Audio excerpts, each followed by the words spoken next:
ناظرین و سامعین، یہ وہ صورت ہے کہ جس میں کچھ عجیب و غریب واقعات بھی درج ہیں۔ مثال کے طور پر سورہ کہف کی آیت نمبر 9 کی طرف آ جائیں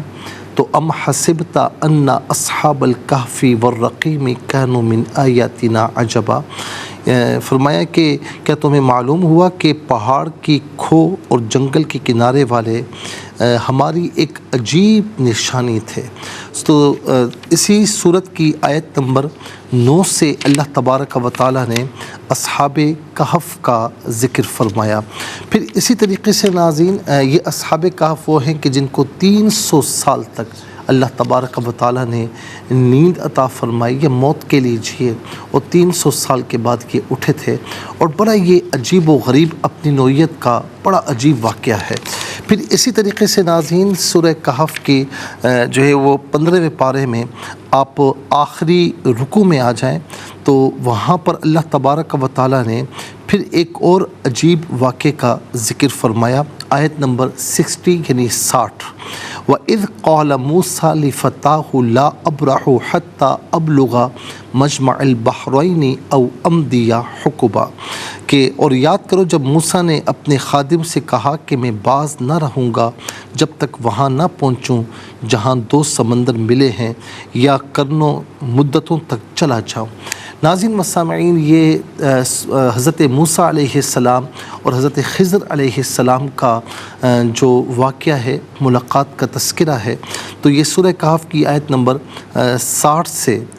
سے اس کا آغاز ہوتا ہے، اور یہ بھی اپنی نوعیت کا بڑا عجیب و غریب واقعہ ہے کہ موسیٰ علیہ السلام کی خضر علیہ السلام سے ملاقات ہوئی، اور یوشع بن نون علیہ السلام بھی جو اس وقت آپ کے خادم تھے موجود تھے، اور پھر 3 بڑے عجیب و غریب واقعات ہوئے، اور اس کے بعد پھر حضرت خضر علیہ السلام نے فرمایا تھا کہ اے اللہ کے نبی، اب یہاں سے ہماری اور آپ کے راستے جدا جدا ہیں۔ اور پھر تینوں واقعات کی تفصیل جو ہے وہ موسیٰ علیہ السلام کے سامنے آپ نے ذکر کی تھی۔ پھر اس کے بعد ناظرین آگے چلیے تو آیت نمبر جو ہے وہ 83 سے اللہ تبارک و تعالیٰ نے سکندر ذوالقرنین علیہ السلام کا رضی اللہ تعالیٰ عنہ کا ذکر فرمایا۔ وَيَسْأَلُونَكَ عَنِ ذِي الْقَرْنَيْنِ قُلْ سَأَتْلُو عَلَيْكُم مِّنْهُ ذِكْرًا،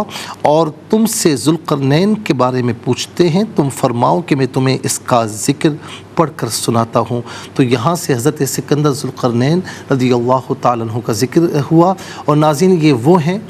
کہ جنہیں اللہ تبارک و تعالیٰ نے پوری دنیا کی بادشاہت عطا فرمائی تھی۔ ان کو حضرت سلیمان علیہ السلام کو، اور 2 کافر تھے جن میں سے ایک ناظرین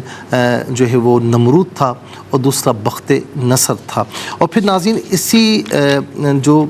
سورہ کہف ہے اس کی جو آخری آیات ہیں، ان الذین آمنوا وعملوا الصالحات کانت لہم جنات الفردوس نزلا، آیت نمبر 107 سے لے کر 110 تک۔ تو اس کے بارے میں آتا ہے کہ جو رات کو یہ پڑھ کر سوئے اور صبح اسے اٹھنا ہو نماز فجر کے لیے، تو ناظرین یہ ان الذین آمنوا یعنی آیت نمبر 107 سے لے کر 110 تک یہ کل ناظرین 4 آیات ہیں، ان کو پڑھ کر سوئے تو انشاءاللہ صبح فجر میں وہ ضرور اٹھے گا۔ ناظرین یہ کر کے دیکھیے گا، اس کا بڑا فائدہ ہے۔ اللہ تبارک و تعالی ہمیں قرآن کے احکامات پر عمل پیرا ہونے کی توفیق عطا فرمائے۔